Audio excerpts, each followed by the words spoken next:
فَمِنْهُمْ مَنْ قَضَى نَحْبَهُ وَمِنْهُمْ مَنْ يَنْتَظِرُ.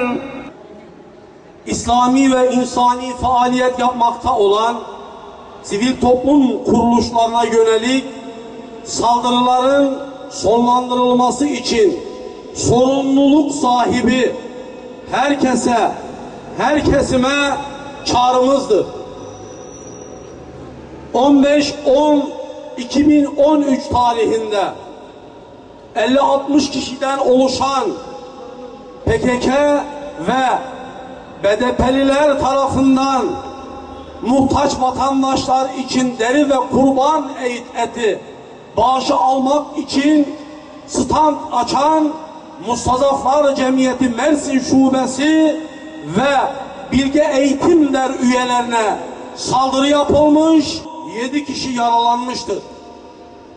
Karanlık ve derin yapılara hizmet eden bu zorba güruh tarafından kendisini İslami ve insani hizmetlere adayan Mustazaflar Cemiyeti daha önce de saldırılara uğramış, bu saldırılarla yapılan hayır faaliyetleri engellenmeye çalışılmıştır.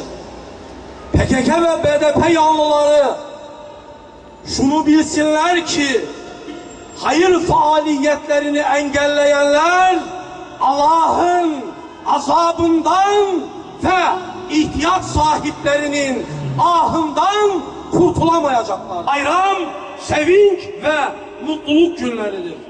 Sizler ey alçak korkaklar, o kadar bu halkın değerlerinden uzaksınız ki böyle mübarek ve kutsal bir günde bile saldırı yapabiliyorsunuz.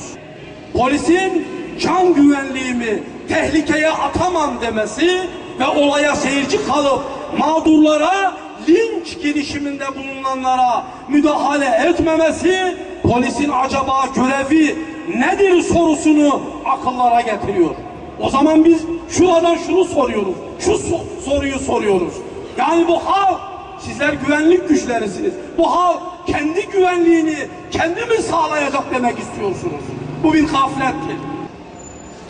Herhangi bir yapının bir diğerini terör faaliyetleriyle sindirmeye çalışması asla kabul edilemez.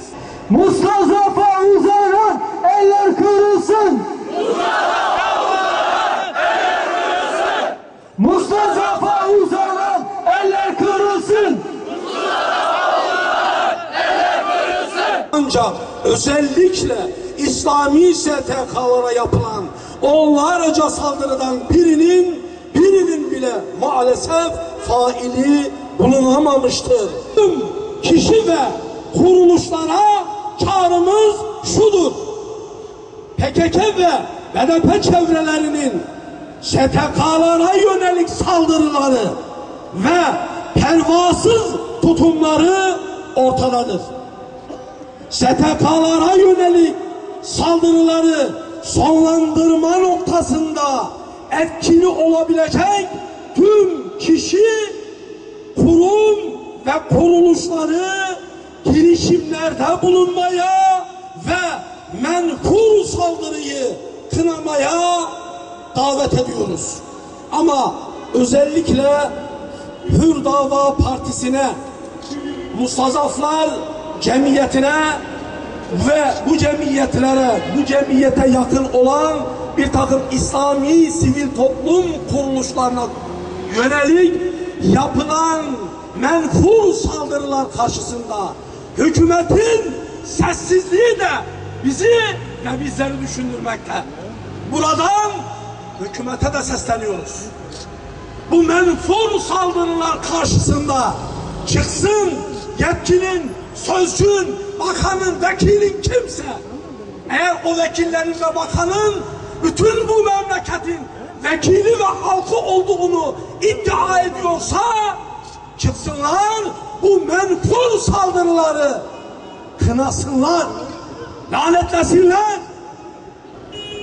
Bu ateş yakar.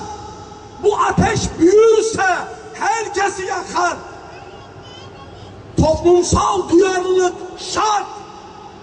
Hür dava sabırlıdır. Hür dava sağduyuludur. Mustazaflar sabırlıdır, sebatkardır, sağduyuludur.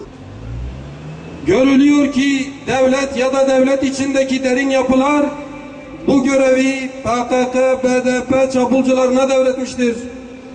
Ya da kapalı kapılar ardında TC istihbaratı ile sıkı yapılan görüşmelerden dindarlara saldırma karşılığında bir takım anlaşmalar mı yapılmış? Yoksa bu camiaya yönelik saldırıların failleri neden yakalanamıyor?